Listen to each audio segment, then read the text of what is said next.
Good morning, everyone, and welcome to our Valentine's episode of Daybreak. I'm Anthony Durzo. And I'm Cade Montgomery. In this week's episode, Love is in the Air. Hear about what furry friends you can spend some time with on campus and what exciting new activity is opening up downtown. Reporter Addison Deal has a breaking story about a game of hide-and-seek gone very extreme. And, of course, reporters Nick Konopka and Samuel Parator are here to share this week's latest in politics and sports news. Stay tuned. We have all this and more coming up. Wake up and smell the coffee, Pittsburgh. Daybreak starts right now.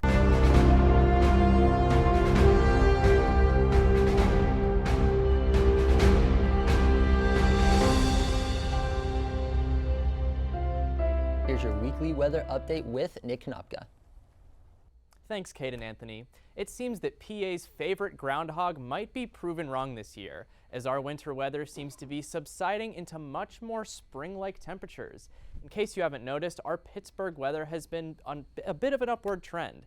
In the coming week, things are going to settle down a bit and go back into a more seasonally appropriate range of temperatures. We'll be seeing weather that falls in the high 30s to mid 40s, mostly cloudy, but with some chances for precipitation as we go later into the week.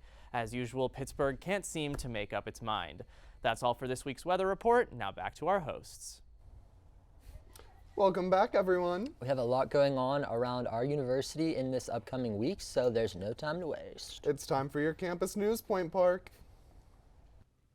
The Faculty Choreo Lab is scheduled to take place this week. This is an annual concert performed by the Point Park Conservatory of Dance faculty. Performing in the show is Jesse Factor, Crystal Frazier, Jaemin Zhu, Daniel Karasik, Jay Kirk, Keisha Leilama, Mark Spalding, and Michelle Van Doren. The concert will take place at the George Roland White Performance Studio on Wednesday through Saturday at 7:30 p.m. There will also be two 2 p.m. shows on Saturdays and Sunday. To buy tickets and read the performer's biographies, you can check out the Pittsburgh Playhouse's website. Ticket prices range from $23 to $25. Looking for something fun to do this week? Check out some of the events in Sales Spring Showdown, with events happening across campus throughout the whole week, including games, photo booths, trivia, and more. The showdown kicked off with mural painting in Lawrence Hall lobby on Monday and continued on with the hot cocoa, coffee, and cookies event on Tuesday. The Trivia Time event is set to take place in the Lawrence Hall lobby from 1 p.m. to 3 p.m. on Wednesday. And get ready to bust a move at the Just Dance event in the Fishbowl Lawrence 200 on Thursday from 7 to 9 p.m. And finish off the week with the showdown closing ceremony on Friday from 1 p.m. to 4 p.m. on the second floor of the Student Center. Not only is this week full of fun activities, but it's also a competition between clubs at Point Park, with the top scoring clubs winning funds for their club. The third place club will receive a $50 prize, the second place club will receive a $75 prize, and the first place club will receive a $100 prize. Make sure to check out some of these events and find out which club will be taking home the top prize. If you have some spare time this Friday, you'll have the opportunity to visit the College Canines. The Student Health and Wellness Center are bringing back our four-legged friends to the lobby of Lawrence Hall from 11 a.m. until noon. They ask that for the safety of the dogs that you do not bring any sort of food to this event. If you are unable to visit the therapy dogs this Friday, you will have another opportunity the following Tuesday, February 21st, also in the lobby of Lawrence Hall from 11 a.m. to noon. And Mr. Cade Montgomery just got a new puppy today. Speaking of dogs. My family got a new puppy. It's very exciting. Okay. So I love this story about the canines. Yeah. I'm definitely going to go see them because I can't wait for spring break to come and I can go home and meet my dog. But Yeah. until then, these ones will have to do. What kind of dog? It is a Chihuahua mix. I'm not sure what it is. Oh, but wow, Chihuahua mix. So there's not going to be much growing. Yeah, no, it's going to stay pretty small. Yeah, and a smaller dog's okay. Oh, yeah, I like the bigger dogs because I feel like more protected around them. Yeah, I got a true. big Australian Shepherd at home to keep me safe at night. Yeah. I love that. After the break, we'll start by diving into this week's Pittsburgh news. We have some important updates for you, including why the water in some Pittsburgh neighborhoods is currently on a boiling water advisory. Then we'll hand things over to our reporters and finish off with this week's Ray of Sunshine. Daybreak will be right back.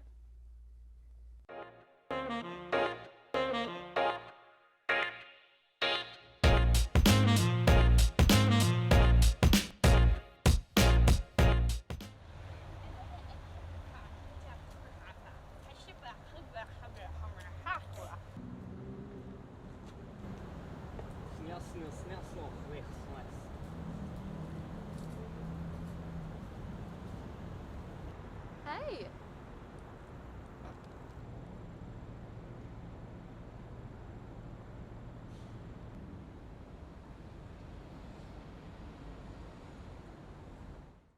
Good evening and welcome to Newsnight. My name is Craig Verkowski. Tonight, we'll cover all your international, national, and local news. Australia is one of the most biodiverse countries on the planet. Over 8,000 items are to be auctioned off at Pittsburgh International Airport on October 22nd. Last Thursday, the House committee investigating the January 6th attack chose to subpoena former President Donald Trump. All this and more Coming up on Newsnight.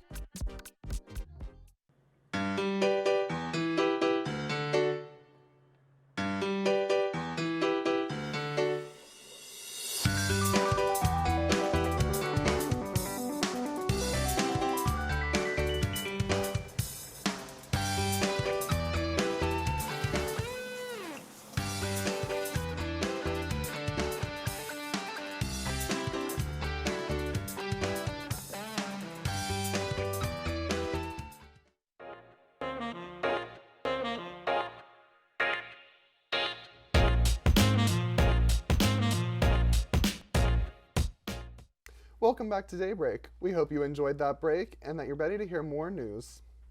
Now let's get started with your city news. Pittsburgh's brand new adults-only mini golf course is set to open on February 17th. Puttery Pittsburgh, which is located in Pittsburgh's Strip District, is a new immersive mini golf experience for those 21 and up. According to their site, Puttery contains 3 9-hole courses themed after a vintage garage, a Rocky Mountain ski lodge, and a library. But mini golf isn't the only thing in store for you if you take a trip to Puttery. The location also features several bar and lounge areas for patrons to drink, relax, and eat, as the location features many different cocktails and upscale food items from their menu, which contains a large selection of appetizers, salads, and desserts. It is recommended but not required to make a reservation, according to their website, as tea times are at first-come, first-served basis. There is a strict 21 and up policy in place, and the site even states, quote, Puttery is a 21-plus venue only. Nothing against your kids, but we ask that you leave them at home. End quote. You can visit the Puttery website to find more information on how to plan your next night out for some mini golf and fun.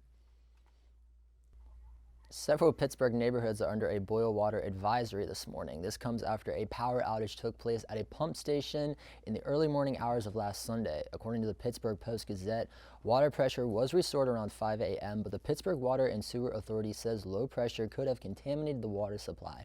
Those neighborhoods include Point Breeze, Garfield, Highland Park, Homewood, Friendship, Morningside, Bloomfield, East Liberty, Shadyside, and South Oakland. The Post-Gazette says the PWSA is conducting tests on the water supply to determine when it will be safe to consume again. An individual passing by Elizabeth Forward High School on the morning of Sunday, February 12th, noticed flames coming from the building at around 5 a.m. CBS News Pittsburgh reported that the fire crews battled the 4-alarm fire that was located on the roof of the high school auditorium. Elizabeth Township Police Chief told CBS News Pittsburgh, quote, right now, the ATF and Allegheny County Fire Marshals are partnering, and they are staging in the parking lot and going in and beginning an origin investigation as to what caused the fire. But I'm fairly confident still at this time we have no criminal nexus in this event, end quote. According to the several district sources, the Elizabeth Forward Theater Department was preparing to use the auditorium for their production of The Hunchback of Notre Dame next month. And the high school's marching band, who is set to travel to Disney this year, lost most of its instruments and uniforms in the fire. Several online donation pages have been set up for both the theater department and the marching band. The district announced that high school classes will be canceled on Monday and virtual learning will begin on Tuesday. That's heartbreaking. Yeah, can you believe that? I mean, all that hard work that the kids put into to put on these productions, like the plays, the musicals, chorus concerts, orchestra, and band, all that stuff, and it's all gone in a matter of what, seconds, minutes? Just like that. I was in both the marching band and the theater department at my high school, so this is something that really affects me, like personally thinking about it. I already know those departments are underfunded a lot around here, so now they're losing even more is only making very it worse. unfortunate. Yeah, it's heartbreaking. Before we share this week's Ray of Sunshine reporters, Nick Konopka and Samuel Parator are here to share your PolitiSmack and Sidelines slice. Then we'll hear about Addison Deal's report on the interesting game of hide and seek that led a player to some very distant hiding spots. But first up is Samuel Parator, here with this week's Sideline Slice. Sam?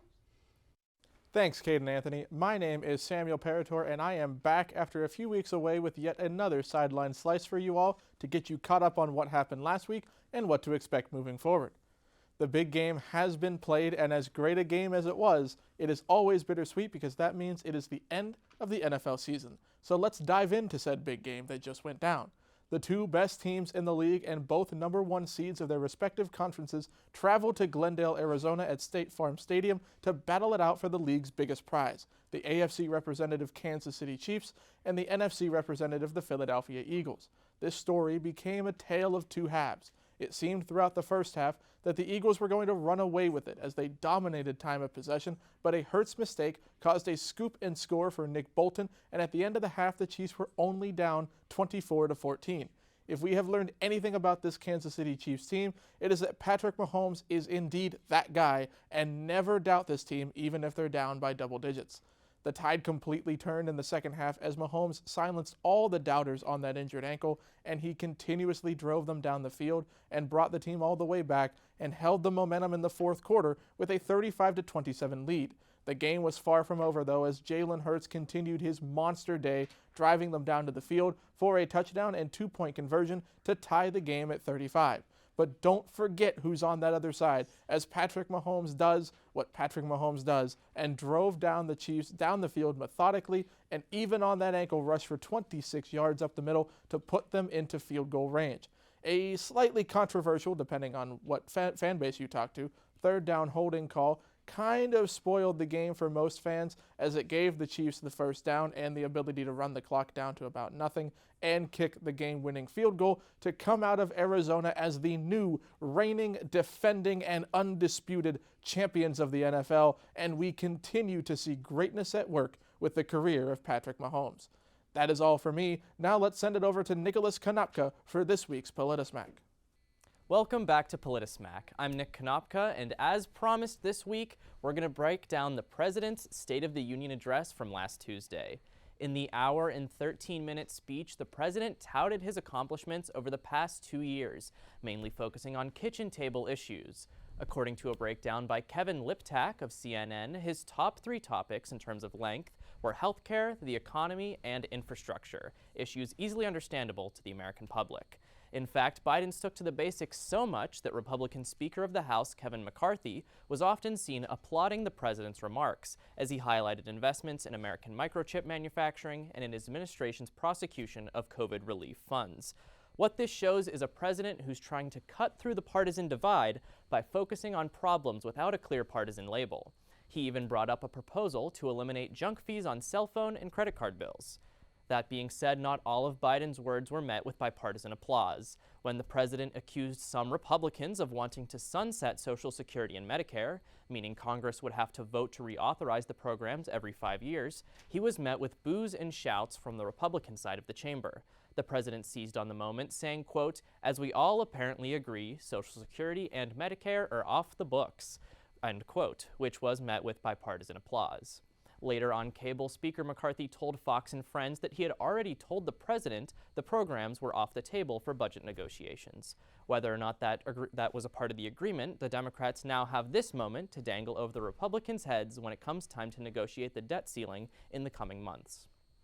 The president also made a common refrain throughout his speech. As Biden ticked through his laws he signed in the past 2 years, he would often end each item with the phrase, "finish the job," before proposing what should be done next. On paper, this looks like a plea to the new Republican House majority, but most of the jobs that need to be finished are simply left-wing policies that the president failed to pass with a Democratic trifecta, such as tuition-free public preschool, and taxes on billionaires. So if these laws couldn't be passed with a full Democratic control of Congress, they likely won't be passed with a GOP-held House.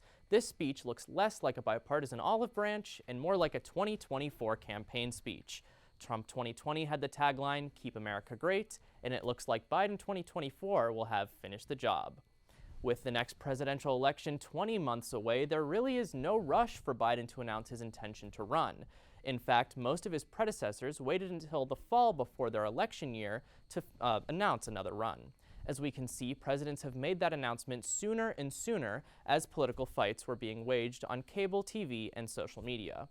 Of course, the president's age is the real reason his announcement is highly anticipated, even more so than Reagan, who faced the same questions about his age at 72. But the more Biden waits, the less time other Democrats will have to prepare campaigns of their own, and the more likely it is that we'll see finish the job bumper stickers on the coming year. I'm Nick Konopka for Politismac. Now let's send things over to reporter Addison Deal. A game of hide and seek caused a boy to end up 1,600 miles across the ocean. Fahim from Bangladesh found himself in Malaysia after his hiding spot began to move. While playing the classic game with his friends, Fahim decided to choose a shipping container as his hiding spot. He accidentally locked himself inside and fell asleep, only to later find himself on a boat in the middle of the ocean, according to the India Times. Fahim woke up screaming without help for 6 days, being able to survive without water or food. The Home Minister of Malaysia, Datuk Seri Saifuddin Nasution Ismail, according to South China Morning Post, expressed, quote, "The boy was just believed to have entered the container, fell asleep, and found himself here. He was the only one found in the container. A police report was lodged as he was having a fever," end quote. Both countries are trying to get Fahim home to Bangladesh. Authorities have investigated and do not believe this was human trafficking, but merely an accident. That's all for me. Let's hand things back over to our hosts. Thanks so much, everyone. In case this is your first time joining us or you just need a refresher, Ray of Sunshine is our way of starting your day with a smile and inspirational quote. Since we're in the Valentine's Day season, a quote about love seemed suitable for us to talk about.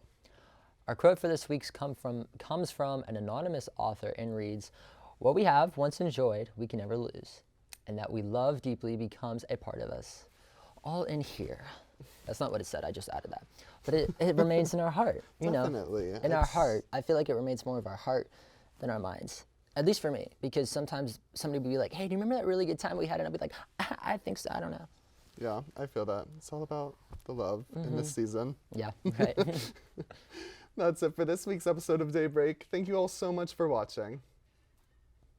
You can catch clips from all of our previous Daybreak episodes on our YouTube at UView Television.